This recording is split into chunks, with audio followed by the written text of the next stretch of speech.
And broadcaster Liz Fraser, good to see both of you this morning. So Piers, you know, having these mags on display to children is provocative, it's exposing them to sexualised images and they needn't be exposed to. Let's get them out of sight. Well, if that was the case, then I think the supermarkets would have done something about it a long time before, but they clearly haven't.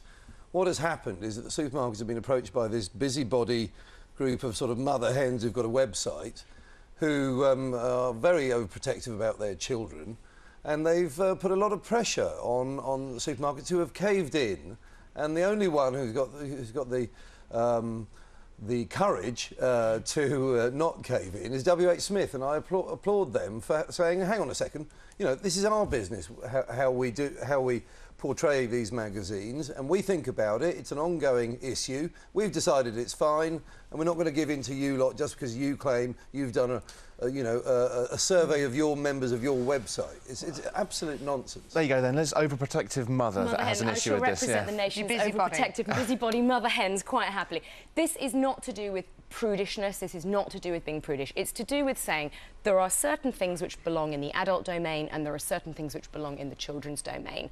If you would like to read lads mags, if you want to look at porn, for example, you can go and get it. It's fine and it's there and it's available. When I was young, it was always on the top shelf, and that's where you would go to get it. And there were no lads mags also when I was younger. This sort of came in, you know, as you know, that's what you were doing, you know, in the 90s and things like that. They sort of boomed. But we do, you know, they've put them all on a level now where young children can go in and they're looking at, you know, magazines aimed at children and gardening and house, and then suddenly there they are, you know. But why has it suddenly become an issue though? Because these magazines have been in existence for years and years and years. Why now? Why now? I think the argument that a lot of people have raised to me in the last 24 hours as I've been asking people is that, oh, well, it's everywhere anyway, it's in all the newspapers, it's everywhere. That is the weakest argument I've ever heard. It's like saying, you know, there are lots of bad things going out in the world, let's just carry on having lots of bad things. You have to draw a line somewhere. Why don't we start here? Targeted the newspapers.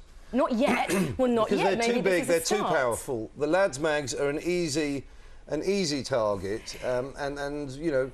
Well, and they've caved into that. It's somewhere to start, though, isn't it? The newspapers have exactly the same on the front page. They do, and I think that also should go. I think they should come off the front pages. I said this is nothing to do with prudishness, by the way. It's to do with the way that generally it's also to do with man-hating. It's to do with bashing blokes. It's to do with woman-hating, actually. That young girls and young children are growing up, going into shops, and what we're saying is basically this is how a woman becomes powerful. She has status. The way she attracts people is by getting her body out and posing in a very strange way. Nobody forces her to do that. That's her career. She's a model.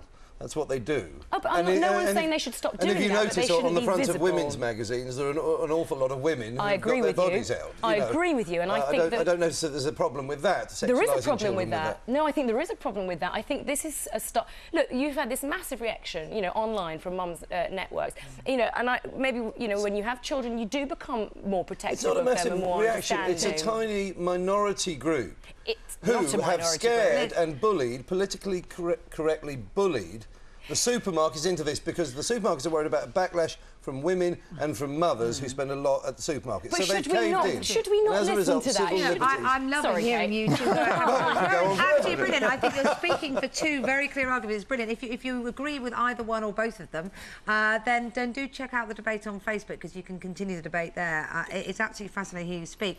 And considering that you said this is a very new thing, it's certainly turned up a bit of heat in this studio. Thanks very much indeed. Sorry to cut that short. You guys can carry on in the green room if you want, over a coffee and a pastry. Discuss it. The other thing.